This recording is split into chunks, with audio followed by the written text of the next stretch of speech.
Have you ever sat down to a meal, maybe a nice bowl of rice, a slice of bread, or some mashed potatoes, and felt completely fine, only to notice an hour later that your energy just drops? You feel sluggish, maybe a little foggy, and you're not quite sure why. Or maybe your doctor has told you your blood sugar is creeping up, and now suddenly foods you've eaten your whole life feel like they're off limits. If that sounds familiar, you're not alone. A lot of people over 60 are told to cut carbs, as if bread, rice, and potatoes are the enemy. But let's be honest, that's not very realistic, is it? These foods have been part of our meals for decades. They're comforting, familiar, and in many cases, part of family traditions. The good news is this: you don't have to give them up. What really matters is not just what you eat, but how you eat it. And when you make a few small adjustments, simple ones you can start today, you can enjoy carbohydrates in a way that keeps your blood sugar steady and even helps your body respond better to insulin. And that's exactly what we're going to talk about today. Not strict diets, not complicated rules, but practical, everyday habits that actually work in real life. Let's begin with something most people have never even heard of, but it can make a surprising difference in how your body handles carbohydrates. There's a special type of carbohydrate called resistant starch. Now, don't let the name scare you. It's actually very simple once you understand it. Most of the starches we eat, like white bread or freshly cooked rice, break down quickly in your body. They turn into glucose fast, which is what causes that sharp rise in blood sugar. And when that happens over and over again, it can make your body less sensitive to insulin over time. But resistant starch behaves differently. Instead of being digested quickly, it passes through your small intestine and reaches your large intestine, where it feeds the healthy bacteria in your gut. And those bacteria produce substances that actually help improve insulin sensitivity and reduce inflammation. In simple terms, resistant starch doesn't spike your blood sugar the way regular starch does. It works with your body, not against it. Now here's the part most people find surprising. You can actually turn some of your everyday foods into resistant starch with a very simple trick. All it takes is cooling them down.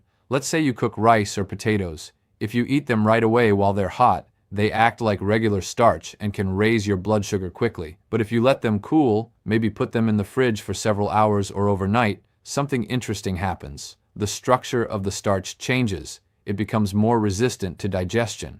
And when you reheat it later and eat it, your body processes it more slowly. That means a gentler rise in blood sugar. Think about that for a moment. You're not changing what you eat, you're just changing how you prepare it. You can do this with rice, potatoes, pasta, even bread to some extent. Cook it, cool it, then reheat it. It might taste slightly different, but most people find it still very enjoyable, and the benefits can be significant. Another easy way to bring more resistant starch into your diet is by adding foods that naturally contain it. Beans, lentils, peas, oats, these are all great options. They're filling, they support your digestion, and they help keep your blood sugar more stable. Now let's take this one step further, because how you combine your foods matters just as much as what you eat. Have you ever noticed that eating a plain piece of bread on its own feels different than eating that same bread with eggs or peanut butter? That's not your imagination. Your body responds very differently depending on what you eat alongside carbohydrates.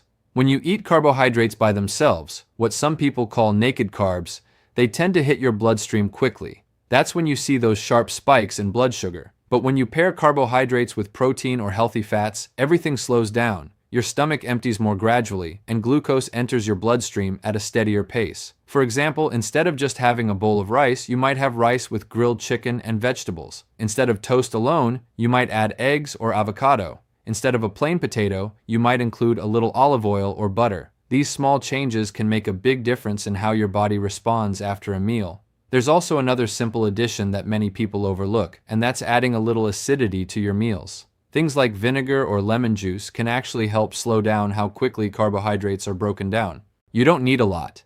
A splash of vinegar on a salad, a squeeze of lemon over your food, or including some fermented foods like pickles can all help support better blood sugar control.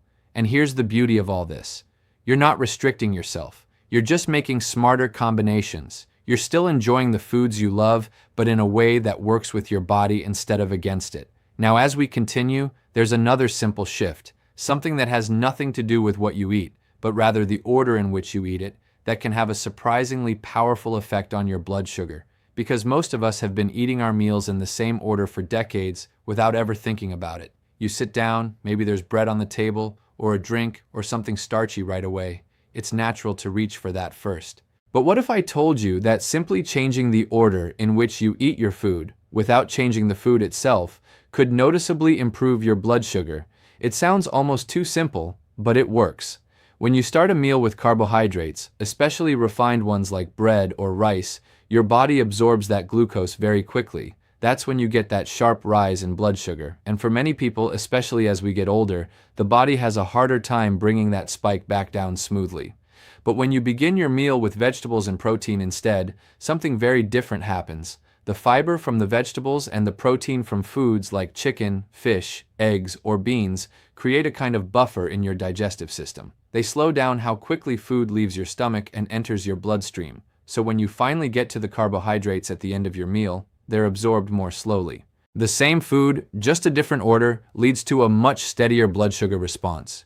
Imagine two people eating the exact same dinner, say, grilled chicken, vegetables, and rice. One person eats the rice first, then the rest. The other eats the vegetables and chicken first and saves the rice for last. Even though the meal is identical, their blood sugar curves can look very different. And the best part is, this doesn't require willpower or sacrifice. It's just a small shift in habit. Next time you sit down to eat, try this. Start with your vegetables. Take a few minutes to enjoy them, then move on to your protein. And only after that, finish with your carbohydrates. You might be surprised how much better you feel afterward, less sluggish, more steady, and more in control of your energy. And speaking of feeling better after meals, there's another habit that can make a real difference, and it doesn't involve changing your food at all. It's simply moving your body after you eat. Now, I'm not talking about going to the gym or doing anything intense. In fact, the beauty of this is how simple it is. Just a short walk, about 10 minutes, right after a meal can help your body handle glucose much more effectively. Think about what happens when you sit still after eating. Your body has to deal with that incoming glucose on its own. But when you move, even gently, your muscles start using that glucose as fuel. There's a muscle in your lower leg, your calf, that becomes especially active when you walk. And it's incredibly efficient at pulling glucose out of your bloodstream. So instead of that glucose building up and causing a spike, your muscles help clear it out naturally. You don't need special equipment. You don't need to change clothes. You can simply stand up after your meal and take a walk around your home, your neighborhood, or even just move around the kitchen while cleaning up. Some people like to put on music and walk indoors, others step outside for fresh air. The key is to do it soon after eating, when your blood sugar is starting to rise. And if walking isn't comfortable for you, that's okay. Even light activity, like tidying up, doing dishes, or going up and down the stairs slowly, can still help. It's not about intensity. It's about consistency. Over time, these small movements after meals can add up. They help your body stay more responsive to insulin, they reduce those after-meal spikes, and they can even improve how you feel throughout the day.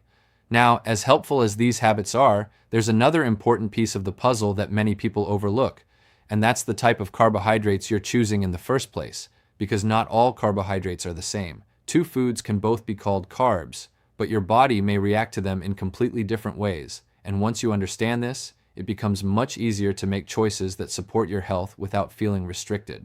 Think about something like white bread or a sugary cereal. These are made from finely processed grains. The natural structure of the grain has been broken down into a very fine powder, and because of that, your body can digest it very quickly. It's almost like kindling in a fire. It burns fast and hot. You get a quick burst of energy, followed by a drop. On the other hand, you have foods like steel-cut oats, whole grains, beans, and lentils. These still have their natural structure intact. They take longer to break down, and that means glucose enters your bloodstream more slowly and steadily. It's more like a log on a fire. It burns longer and more evenly. So instead of thinking, I have to avoid carbs, a better way to think about it is, which carbs work better for my body? You can still enjoy bread, but maybe you choose a whole grain version instead of white bread. You can still have oats, but you go for less processed varieties instead of instant packets. You can include more fiber-rich foods that help keep everything balanced. Fiber in particular is incredibly important. It slows digestion, supports gut health, and helps prevent those sharp rises in blood sugar. And as we get older, getting enough fiber becomes even more important, not just for blood sugar, but for overall health. So when you're looking at your plate, think about adding foods that are closer to their natural form. Foods that haven't been overly processed. Foods that your body can handle at a slower, steadier pace. And when you combine that with everything we've talked about so far, cooling your starches, pairing your foods wisely, changing the order of your meals, and moving after you eat, you start to create a routine that truly supports your body, not through restriction, but through understanding. Now, there's one more habit that ties all of this together in a way many people don't expect. Because even if you're eating the right foods, combining them well, and staying active, there's one timing habit that can quietly work against you without you even realizing it, and that's eating late at night. Have you ever noticed that the same meal feels different depending on when you eat it? Maybe dinner sits heavier than lunch, or you feel more sluggish after an evening snack than you would earlier in the day. That's not just in your head. Your body actually processes food differently depending on the time of day. You see, your body follows a natural rhythm, almost like an internal clock.